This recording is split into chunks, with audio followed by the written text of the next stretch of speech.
El Complejo Asistencial Dr. Víctor Ríos Ruiz presenta el podcast Hagamos Salud, un espacio de conversación y lugar de encuentro con distintos especialistas que nos ayudarán a orientarte y resolver tus dudas en materia de salud. Siéntate con nosotros y digamos juntos, Hagamos Salud, porque prevenir y educar también salva vidas. Te invitamos a conocer el quehacer hospitalario desde otra perspectiva. Acompaña a la periodista Connie Reyes en este espacio de conversación.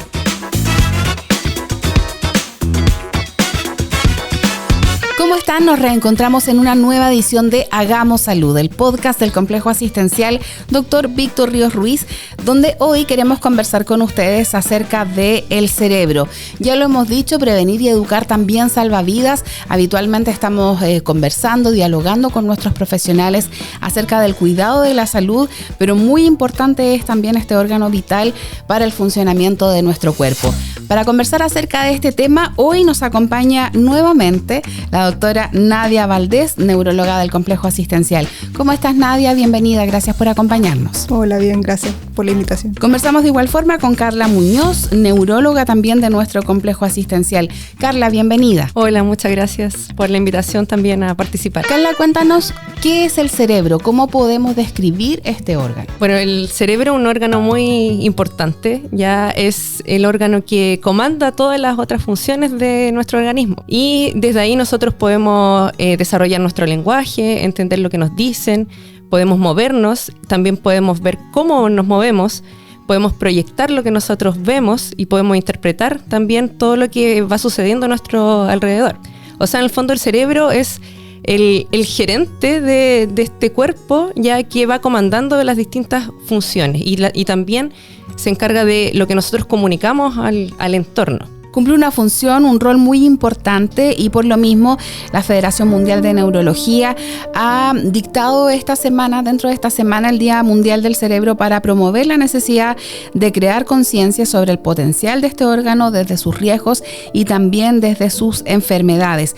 Doctora Valdés, en ese sentido, cuando nos dice Carla que el cerebro es como el gerente de este cuerpo, ¿cómo podemos ir protegiendo a este órgano tan fundamental para nuestro funcionamiento? En el caso de que uno tenga enfermedades crónicas, esa es la principal causa de riesgo a largo plazo de tener daño cerebral.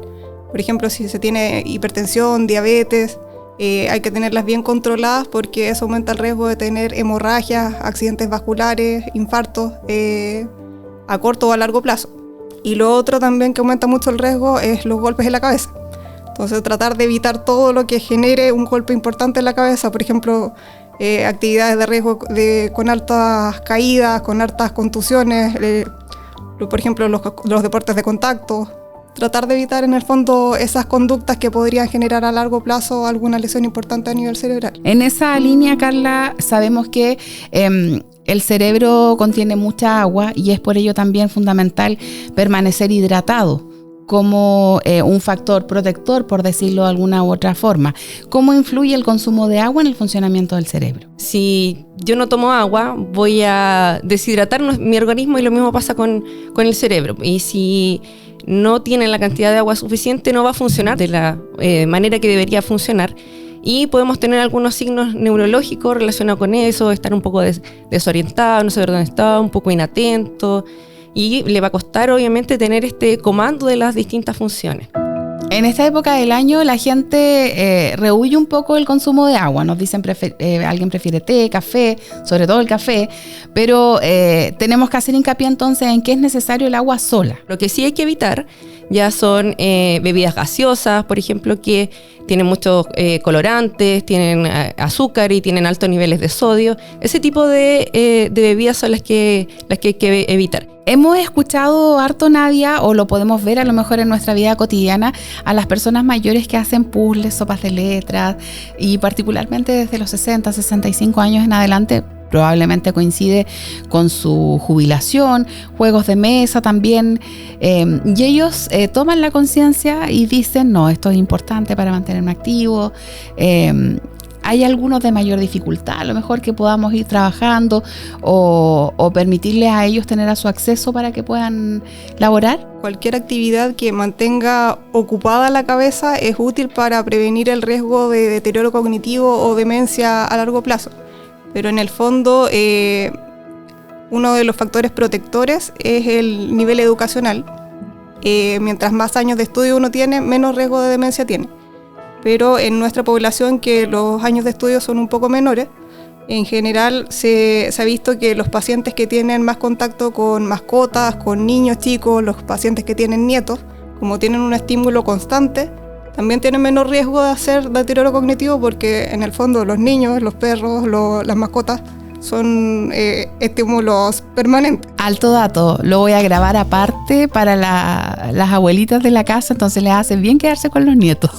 O sea, en el fondo que estén rodeados de gente que los esté estimulando permanentemente, porque como son estímulos cambiantes, los niños de repente están llorando, de repente están jugando, de repente los molestan, son busquillas, andan por aquí y por allá.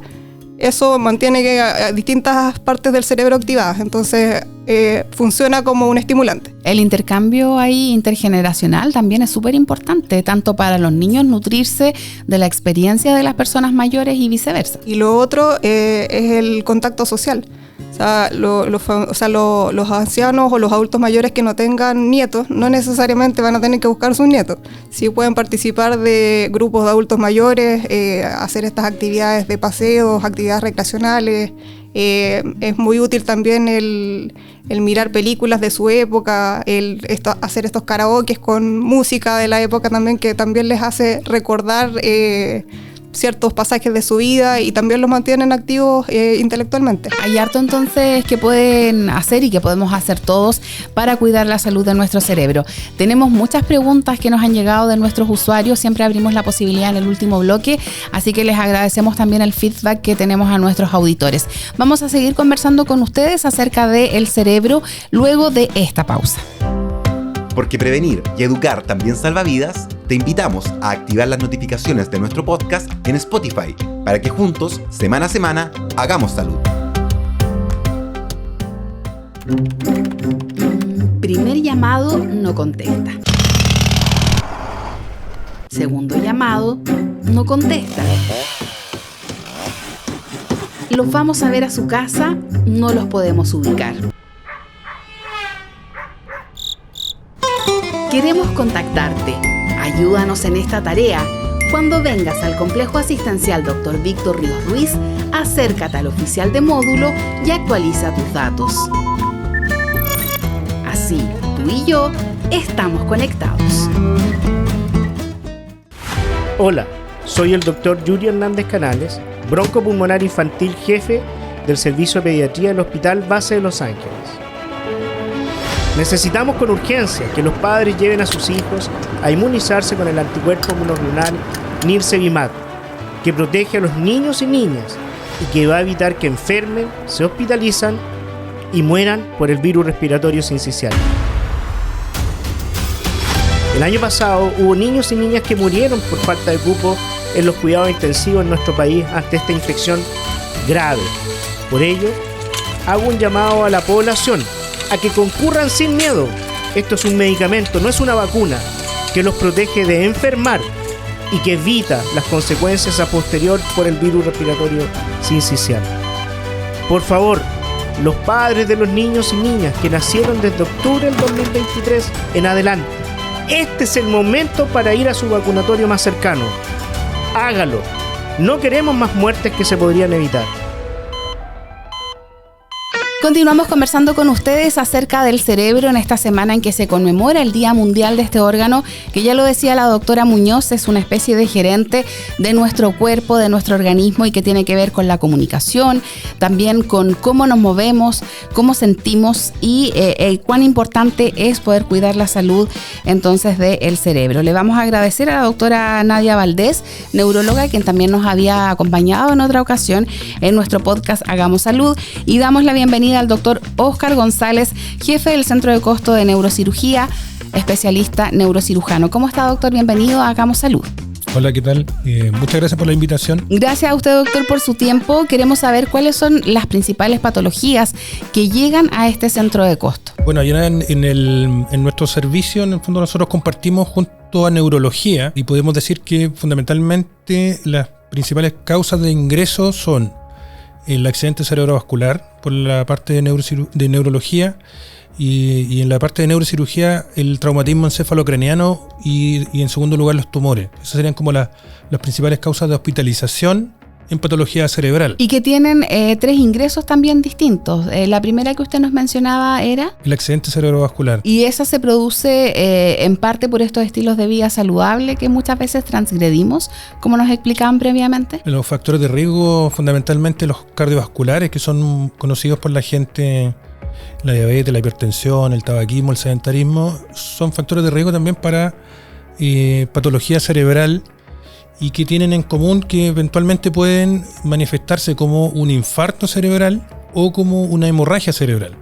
Eso es lo que nosotros vemos habitualmente y los pacientes ingresan o, como le digo, por infarto, por hemorragia o pueden desarrollar incluso aneurismas cerebrales producto de la hipertensión o el tabaquismo crónico. Y en el caso del traumatismo, aquí es donde viene el tema de las caídas. Los piqueros lo vimos también mucho en el verano. Lo que vemos nosotros fundamentalmente es patología traumática cráneoencefálica y eso fundamentalmente la primera causa en nuestra provincia son los accidentes de tránsito. En segundo lugar tenemos las caídas y en tercer lugar el traumatismo penetrante. Por lejos los accidentes de tránsito y aquí tenemos áreas, digamos, de la provincia con alta accidentabilidad. Las carreteras rurales, todo lo que es accidentes de tránsito que están relacionados con consumo de alcohol, también es una causa importante de este tipo de accidentes. Las caídas tienen quizás una ligera diferencia en relación al grupo etario. Cuando uno ve pacientes adultos mayores, por ejemplo, son caídas a nivel, lo mismo en lactantes menores, en niños chicos menores de 2 años. Hay una patología en relación a los deportes que uno ve en adultos jóvenes o en niños más grandes. Y bueno, accidente de tránsito es como más transversal a todas las edades. Mira, está interesante esa causa de ingreso, que lo hemos visto mucho. Se registran bastantes accidentes de tránsito en las carreteras de la provincia de Biobío. No olvidemos que atraviesa nuestra ciudad también la Ruta 5 Sur. Ese igual es un escenario frecuente de accidentes automovilísticos. ¿Cómo es el proceso de rehabilitación, Carla? Sabemos que ustedes trabajan no solamente con doctores, hay otros especialistas, hay otros profesionales que también van ayudando al paciente, o en esta primera instancia solo se atiende o solo se busca sacarlo de su riesgo vital.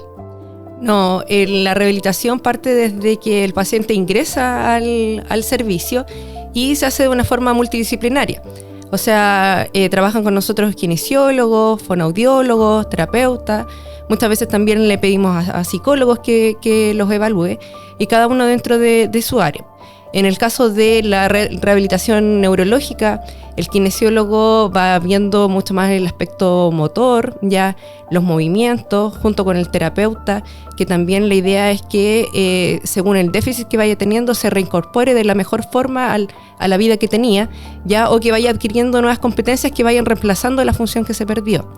Y también la parte fonoaudiológica que ven el aspecto de la deglución, que muchas veces se pierde ya con algunas patologías neurológicas, ya, y ve si es que se puede rehabilitar, y también en el aspecto del lenguaje. Me imagino que es relativo la estadía de un paciente en neurocirugía, pero un promedio, que ustedes digan llega un paciente y ya lo podemos dar de alta. Que ahí va a depender de la patología, es difícil sacar un promedio, ya, pero puede estar desde 3-4 días, incluso hasta varios meses, ya dependiendo la gravedad de lo que motivó el ingreso y del déficit que pueda tener. Ya también hay algunos déficits que son mucho más complejos, que muchas veces requieren o instalación de gastrostomía, ya, porque no pueden tragar por sí mismos, bienes peligrosos, ya, o a veces hasta traqueostomía, ya, porque tienen una alteración, digamos, en la ventilación, ya, que necesitan estos recursos. Doctora, ¿hay alguna estacionalidad para este tipo de enfermedades? sabemos que el verano se asocia a las caídas, a los piqueros, por ejemplo. ¿Alguna época del año donde ustedes digan tenemos más ingresos? Se dice que hay cierta estacionalidad de repente con por ejemplo, la hemorragia subaracnoidea, que aparentemente aumentaría un poquito el pic en primavera, pero como nosotros no tenemos un número de casos tan alto, uno como que no aprecia eso. Los accidentes de tránsito que causan traumatismo es más o menos también medio parejo. Quizás aumenta el volumen por el tráfico en verano, y en invierno, cuando las carreteras, en el fondo las condiciones del tránsito son un poquito más dificultosas por la lluvia o porque hay hielo, que es más probable tener accidentes. Yo diría que básicamente eso es lo que uno ve. Y en cuanto a caída, por las características de nuestra provincia, uno ve una cierta también estacionalidad en relación a los trabajos de recolección. Por ejemplo, los que sacan digüeñas, por ejemplo, que normalmente uno ve que aumenta el número de caídas y que tienen muchas veces lesiones en la columna o traumatismo de cráneo o otro tipo de recolecciones que van asociados a eso específicamente. Bien, van dando luces entonces de causas o de épocas del año en que se pueden producir una mayor cantidad de ingresos. Les comentamos a ambos que tenemos hartas dudas, hartas inquietudes por parte de nuestros auditores que quieren hacerles preguntas, pero a los dos les dejo primero la inquietud. Como también nos interesa hacer prevención, estamos a puertas ya del 18 de septiembre, muchos con el calendario y lápiz en mano van tarjando cuántos días faltan, son varios feriados. ¿Qué recomendaciones podemos darle a nuestros auditores, Carla? Hay hartos aspectos aquí que pueden incidir en alguna patología o en algún accidente relacionado al cerebro. Una de las principales causas de enfermedades neurológicas son las enfermedades cardiovasculares. Ya muchas veces las fiestas patrias son motivo de desorden en cuanto a los estilos de vida saludables.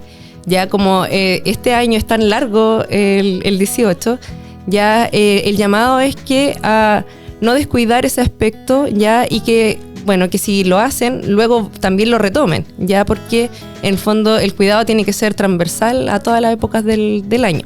Ya, si las enfermedades cardiovasculares son una causa importante de enfermedades neurológicas, por lo tanto, si yo no cuido ese aspecto, voy a tener más enfermedades neurológicas. Mira, es interesante porque cuando llegan las fiestas patrias, lo primero que hacernos es preocuparnos o acordarnos de la nutricionista. Las conversaciones previas en los matinales, en los programas de televisión, es cuántas calorías tiene una empanada, una cerveza, una copa de vino, un anticucho. Sin embargo, nos despreocupamos siempre. Yo diría que el cerebro ha pasado a segundo plano bastante, pero sabemos que es importante, es el gerente de nuestro cuerpo, nos dijo la doctora Muñoz. Doctor, ¿cuál es su consejo en relación a las fiestas patrias? Particularmente el temor nuestro en fiestas patrias con feriados largos son los accidentes asociados al alcohol. Entonces ese tipo de conducta es importante prevenirla, insistir con la población, que tratar de en el fondo no eso incluso está penado por la ley, así que en el fondo evitar fundamentalmente la conducción bajo los efectos del alcohol o algún otro tipo de estimulante que cada vez están más de moda. Y las consecuencias no son solo personales, muchas veces afectamos la vida de terceros que poco y nada tienen que ver con nuestra responsabilidad. Vamos a seguir conversando acerca de la protección de la salud, del cuidado de nuestro cerebro al regreso de esta pausa. Siempre en línea. Nuestro establecimiento de salud está conectado a través de Instagram y Facebook. Síguenos en Complejo Asistencial LA y en YouTube nos puedes encontrar como Canal CAP TV. Pucha que estamos mal, ¿ah? Tranquila, es que llevo 2 semanas sin jugar pádel. Oye, último punto gana todo, ¿no? El que pierde paga la cancha, ¿ese es tú? Ya, pues, y el tercer tiempo también. Ok.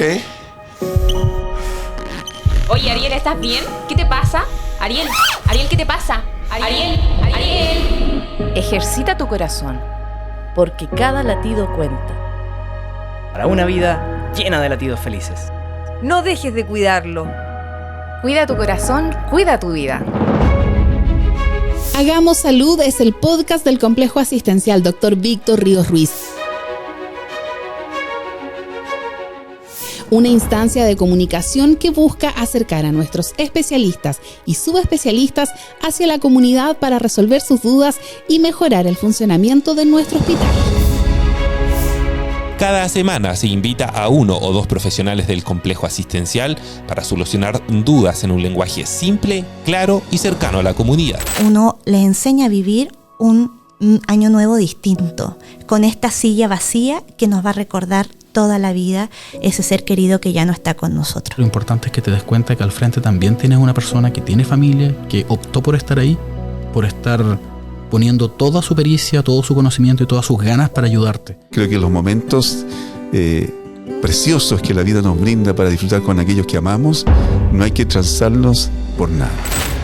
Gracias a la realización de este podcast, el Departamento de Comunicaciones del Complejo Asistencial genera diversos productos asociados, como es la publicación semanal en redes sociales, tanto como en Spotify, YouTube, Instagram y Facebook. De esta manera, semana a semana, hacemos salud. Porque prevenir y educar también salva vidas. Continuamos conversando con nuestros profesionales del área de la neurología y la neurocirugía acerca del cuidado del cerebro, y llegó este tercer bloque donde estamos recibiendo las consultas de nuestros usuarios y usuarias. Previamente publicamos en redes sociales qué especialista nos va a acompañar y es allí donde ustedes nos van dejando sus mensajes. Tenemos la consulta de María José, ella es profesora y la pregunta es la siguiente. Hola, buen día. Quisiera hacer una consulta. ¿Existen medicamentos que mejoren el rendimiento en niños y adultos? Debido a que en internet se promocionan algunos medicamentos para mejorar el trabajo y la concentración. Y quisiera saber también cuál es el riesgo de consumir estos medicamentos sin la receta o sin el diagnóstico médico correspondiente. Muchas gracias, María José, por la pregunta. La verdad es que no hay ningún medicamento probado hasta ahora que mejore el rendimiento. Ya para algunas personas que tuvieran algún tipo de patología que diagnosticada por algún neurólogo, hay algunos medicamentos que pudieran ayudar y a suplir distintas funciones, pero en ese caso sería netamente para la patología específica. Ya, por ejemplo, es profesora, ya dijo probablemente que tiene muchos niños diagnosticados con algún trastorno con déficit atencional con hiperactividad, ya, pero en ese caso tiene que ser diagnosticado por un neurólogo y habrían algunos medicamentos que pudieran ayudar de cierta forma ya a mejorar la transmisión nerviosa en ese caso, pero para personas sanas ya la verdad es que no hay ningún medicamento que mejore el rendimiento. Y tampoco es que podamos decir, yo creo que no estoy rindiendo bien en todos los aspectos de mi vida, voy a ver qué puedo tomar así como me tomo un paracetamol a lo mejor.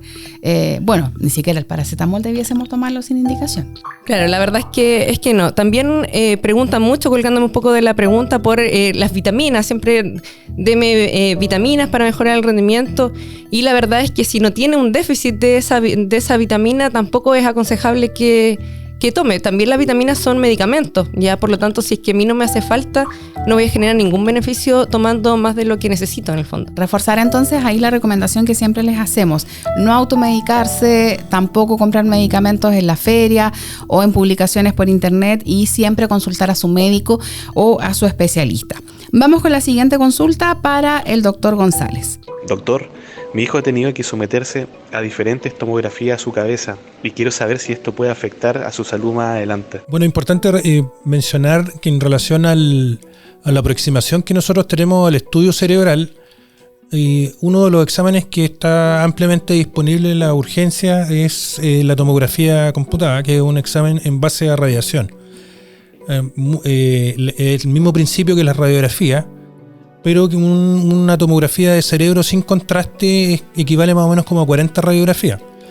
Esa radiación es una radiación que se va acumulando en el tiempo. Entonces, la principal preocupación es sobre todo con la población infantil, que son cerebros que están en desarrollo. Y hace muy poco se publicó un estudio en el Nature, que es una revista muy importante a nivel científico, en la cual hicieron un estudio grande donde se evidenció el aumento de riesgo de neoplasias asociadas a estudios tomográficos, particularmente en población juvenil. Entonces el llamado aquí es importante tanto a la población como también a los mismos colegas, en el fondo, los exámenes tienen que ser indicados cuando realmente se necesita. Siempre es importante la valoración clínica y uno tiene que establecer un riesgo de que la persona va a sufrir o tiene una probabilidad de tener una lesión cerebral, en este caso, que puede ser por un traumatismo o por algún otro motivo, y solicitar el examen más adecuado. Entonces, si bien son exámenes súper importantes y que cuando lo amerita hay que hacerlo, también existe un número importante de valoraciones tomográficas que son innecesarias y que pudiéramos evitar. ¿Y ustedes cómo se protegen, doctor? Porque los profesionales de la salud también están expuestos eventualmente a radiación, a esta toma de exámenes. Particularmente en la en el examen de tomografía, los funcionarios que toman el examen normalmente son los tecnólogos y el equipo de radiología, en el fondo, que están en una habitación que está protegida por plomo. Entonces, cuando requiere eventualmente una persona o algún funcionario de salud estar al lado del paciente porque el paciente está grave, porque está con algún tipo de monitorización, ocupan delantales plomados, protección de cuello, eventualmente deberán usar guantes plomados o hasta protección ocular. Vamos a escuchar la última pregunta para nuestros especialistas. Hola, buen día. Tengo 2 preguntas. La primera es respecto a los accidentes cerebrovasculares. ¿Cuál es el más complejo? ¿Si el isquémico o el hemorrágico? Y mi otra consulta es respecto a la donación de órganos, que habla mucho de muerte cerebral. Quisiera saber cómo se diagnostica esa muerte cerebral. Muchas gracias. Muchas gracias por la pregunta. Bueno, como ella adelantó, justamente existen 2 tipos, isquémico y hemorrágico. Isquémicos tiene que ver que falta irrigación sanguínea, o sea, en el fondo hay una arteria que se tapa y eso hace que no le llegue sangre a una parte del tejido del cerebro, por lo tanto ya no recibe oxígeno, no recibe glucosa y eso finalmente hace que se muera el tejido. Y los accidentes cerebrovasculares hemorrágicos es que hay sangre en el cerebro, ya como en términos simples. ¿Y cuál de ellos es más peligroso? Bueno, ambos son peligrosos. O sea, en el fondo hay que ver que en el isquémico es tejido cerebral que está muerto, ya y en los hemorrágicos hay diversas causas de esto, pero igual es sangre, o sea, hay un químico que está en las neuronas y que también pueden provocar la muerte de estas, ¿ya? Por lo tanto, todo va a depender del tamaño, de la ubicación, ya de las comorbilidades del paciente también. Ya, por lo tanto, es difícil establecer que uno u otro es más peligroso. Ambos son igual de peligrosos y va a depender paciente a paciente. Súper interesante el tema, pero esta pregunta tenía una segunda patita, doctor, que tiene que ver con la muerte cerebral, que es un término que usamos bastante cuando hablamos de procuramiento de órganos, cuando nuestros pacientes se pueden procurar, qué es lo que pasa con ellos. ¿A qué nos referimos con esta muerte cerebral? ¿Cómo se diagnostica? Nosotros actualmente estamos utilizando el concepto de muerte por criterio neurológico, más que el término muerte cerebral ha ido evolucionando en el tiempo, porque existe también la muerte por criterio cardiorrespiratorio. Entonces, en las últimas décadas se ha equiparado, digamos, ese concepto, y nuestra legislatura actualmente, para nuestra legislatura en Chile, la muerte por criterio neurológico o muerte encefálica o muerte cerebral, legalmente es sinónimo de muerte. Estos pacientes habitualmente se hospitalizan en la unidad de cuidados críticos, en la UCI, para hacer las siguientes, digamos, evaluaciones diagnósticas para determinar en el fondo si hay muerte por criterio neurológico. Si cumple con los criterios en el fondo, que el paciente esté con el menor estado neurológico, sin reflejo de tronco cerebral, está en condiciones desde el punto de vista hemodinámico, de la presión, el pulso, etcétera, se procede a lo que se llama test de apnea, que de alguna manera lo que hace es ver si el paciente puede respirar por sí solo o no. Y de alguna manera eso es lo que en el fondo es el criterio positivo. Hay que evaluar los gases arteriales, también se hacen en conjunto, y en base a eso se determina que el paciente tiene muerte por criterio neurológico, y eso coincide con el fallecimiento del paciente. Eso es súper relevante de tenerlo claro, en el fondo, tanto para la población como incluso para la comunidad médica. Por eso decía que es un tema que quizás tratar de acotarlo en una sola respuesta es un poco difícil, pero eso es más o menos cómo se hace. En la población pediátrica se requieren otros estudios adicionales, básicamente por el electroencefalograma. Bien, nos va a quedar pendiente entonces para poder seguir ahondando sobre este tema dentro de los próximos capítulos. Se nos ha pasado muy rápido el tiempo. Les queremos agradecer a ambos y también a la doctora Valdés, al staff que hoy los acompaña también, porque aquí todas las respuestas son conversadas. Las respuestas, son conversadas previamente para entregar la mejor información a nuestros auditores. Gracias, doctor, por acompañarnos en Hagamos Salud. Muchas gracias por la invitación. Doctora Muñoz, muchísimas gracias también por aceptar nuestra invitación. Muchas gracias igual por la invitación. Queremos dejar a todos nuestros auditores invitados. Ustedes ya saben, pueden seguirnos en nuestras redes sociales. En Instagram y en Facebook nos encuentran como @complejoasistencial.la. Los invitamos también a seguirnos en nuestro canal de YouTube, Somos CAP TV, donde encuentran diverso material educativo, preventivo, testimoniales. La idea es que le puedan dar clic a la campanita para que se suscriban. Y por último, a nuestro canal de Spotify, Hagamos Salud CAP. Ustedes semana a semana encuentran un nuevo capítulo de nuestro espacio radial que ya va en su segunda temporada. Muchas gracias por escucharnos. Nos encontramos en una nueva edición de Hagamos Salud.